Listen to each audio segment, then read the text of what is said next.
नमस्कार दोस्तों, आप सभी का हमारे चैनल में बहुत बहुत स्वागत है। दोस्तों, सोमवती अमावस्या व्रत कथा के अनुसार एक गरीब ब्राह्मण परिवार था।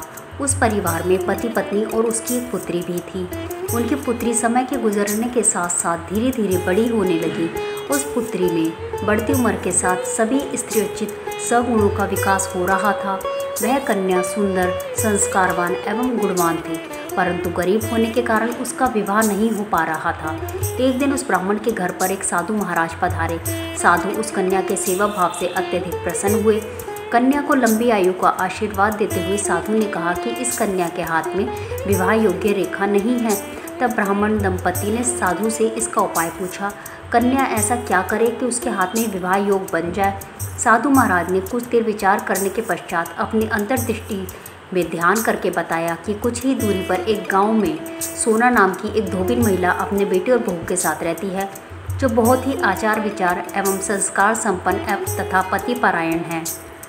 यदि यह सुकन्या उस धोबिन की सेवा करे, वह महिला इसकी शादी में अपने मांग का सिंदूर लगा दे तथा उसके बाद इस कन्या का विवाह हो जाए तो इस कन्या का वैधव्य योग मिट सकता है। साधु ने यह भी बताया कि वह महिला कहीं बाहर आती जाती नहीं है। यह बात सुनकर ब्राह्मणी ने अपनी बेटी से धोबिन की सेवा करने का प्रस्ताव रखा। अगले दिन से ही कन्या प्रातःकाल उठकर सोना धोबिन के घर जाकर साफ सफाई एवं अन्य सारे कार्य करके अपने घर वापस आने लगी। एक दिन सोना धोबिन अपनी बहू से पूछती है कि तुम तो सुबह ही उठकर सारे काम कर लेती हो और पता भी नहीं चलता। बहू ने कहा, माँ जी, मैंने तो सोचा कि आप ही सुबह उठकर सारे काम खुद ही खत्म कर लेती हैं, मैं तो देर से उठती हूँ। यह सब जानकर दोनों सास बहू घर की निगरानी करने लगी। ये कौन है जो सुबह ही घर का सारा काम करके चला जाता है। कई दिनों के बाद धोबिन ने देखा कि एक कन्या मुंह ढके अंधेरे में घर में आती है और सारे काम करने के बाद चली जाती है। जब वह जाने लगी तो सोना धोबिन उसके पैरों पर गिर कर पड़ी और पूछने लगी कि आप कौन हैं और इस तरह छुपकर मेरे घर की चाकरी क्यों करती है। तब कन्या ने साधु द्वारा कही गई सारी बात बताई। सोना धोबिन पति परायण थी, अतः उसमें तेज था।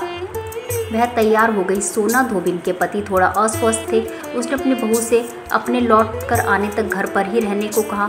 सोना धोबिन ने जैसे ही अपना मांग का सिंदूर उस कन्या की मांग में लगाया, सोना धोबिन का पति मर गया।